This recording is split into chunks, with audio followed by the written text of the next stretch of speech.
എൻ്റെ എഴുത്തുകൾ വായിച്ച് ഏറ്റവും കൂടുതൽ ചിരിച്ചത് ഞാനായിരിക്കും, ഏറ്റവും കൂടുതൽ കരഞ്ഞതും ഞാനായിരിക്കും. കാരണം അതൊക്കെയും എൻ്റെ ജീവിതാനുഭവങ്ങളായിരുന്നു. ബഷീറിൻ്റെ വരികളാണ്. ഒരുപാട് എഴുതി നമുക്ക് തന്നിട്ട് പോയ ഒരു മഹാനായ മനുഷ്യൻ. അദ്ദേഹത്തെ എന്തുകൊണ്ട് ഇപ്പോൾ ഓർത്തു എന്ന് പറഞ്ഞാൽ, കെയർ ഓഫ് പേഷ്യൻസ് COP7G നമുക്ക് തരുന്ന വ്യക്തമായൊരു നിർദ്ദേശം ഇതാണ്: നമ്മൾ ചെയ്യുന്ന എല്ലാ പ്രൊസീജിയറുകളും കൃത്യമായും റെക്കോർഡ് ചെയ്തിട്ടുണ്ടാവണം.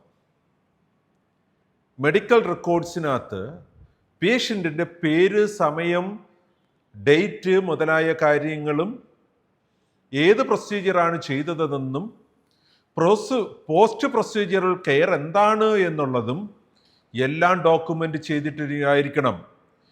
നമ്മൾ ചെയ്ത പ്രൊസീജിയർ എന്തായിരുന്നു,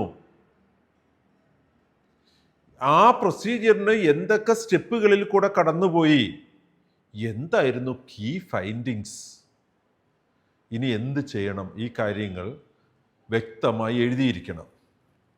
IMS 3 10ാമത്തെ ചാപ്റ്ററിൻ്റെ 3ാമത്തെ സ്റ്റാൻഡേർഡിൻ്റെ 5ാമത്തെ ഒബ്ജക്റ്റീവ് എലമെൻറ്റുകൾ നമ്മൾ ഇതേ കാര്യം വീണ്ടും കാണുമ്പോൾ നമ്മൾ വീണ്ടും പഠിക്കും. അങ്ങോട്ട് 10ാമത്തെ ചാപ്റ്ററിൽ വരുമ്പോൾ IMS 3E നമ്മൾ കാണുന്നുണ്ട്, ഡോക്ടർ ഈ ഫുൾ ഡീറ്റെയിൽസ് റെക്കോർഡിൽ എഴുതി സൈൻ ചെയ്യണം, ഡേറ്റും ടൈമും ഇടണം.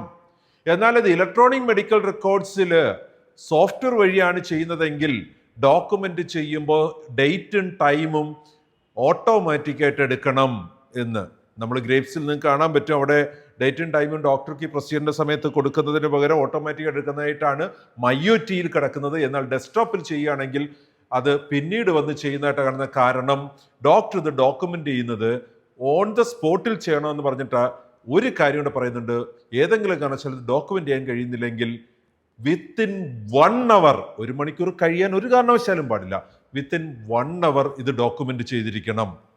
അങ്ങനെ ഡോക്യുമെൻ്റ് ചെയ്യാനായിട്ട് നമ്മളുടെ തിയേറ്റർ ഫങ്ഷനാണ് ഗ്രേപ്സ് IDMRൽ നമ്മൾ ഉപയോഗിക്കുക. അതിൽ ഡേറ്റും ടൈമും എല്ലാം കൊടുക്കാൻ പറ്റും.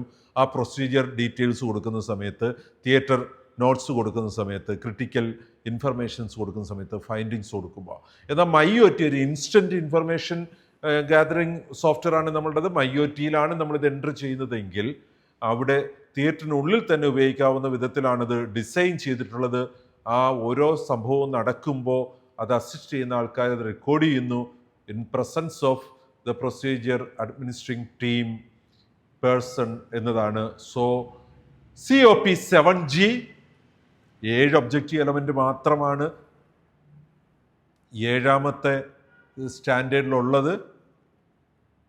ആ 7ാമത്തെ സ്റ്റാൻഡേർഡിൻ്റെ G procedures are documented accurately in the patient record.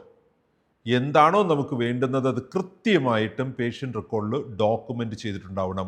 MRM voice to test നമ്മൾ എനേബിൾ ചെയ്തിട്ടുണ്ട് മൈഒറ്റിയിൽ. അത് ഉപയോഗിച്ച് നോക്കിയിട്ടില്ലെങ്കിൽ നിങ്ങൾ ഉപയോഗിച്ച് നോക്കണം. കാരണം വളരെ ഈസിയാണ്. പലപ്പോഴും നമ്മൾ ടൈപ്പ് ചെയ്യാനോ എഴുതാനോ പോകുമ്പം സമയം നമുക്കൊരു പ്രശ്നമാകുമെങ്കിൽ, ഞാൻ ഇത്രയും നേരം നിങ്ങളുടെ അടുത്ത് പറഞ്ഞ കാര്യങ്ങൾ 1.5 മാസം എടുക്കും എഴുതി തരണമെങ്കിൽ, എത്ര പെട്ടെന്ന് ഇതെല്ലാം പറഞ്ഞതില്ലേ. പറയുമ്പോൾ സമയം വളരെ കുറച്ച് മതി. നമ്മുടെ സോഫ്റ്റ്വെയർ മൈഒറ്റി അത് ടെസ്റ്റായിട്ട് ടൈപ്പ് ചെയ്തോളും, ഡിക്റ്റേറ്റ് ചെയ്ത് കൊടുത്താൽ മതി. സോ വ്യക്തമായിട്ട് അവിടെ ഈ കാര്യങ്ങളെ എഴുതുക. അത് നാളെ നമുക്ക് ഉപകരിക്കും.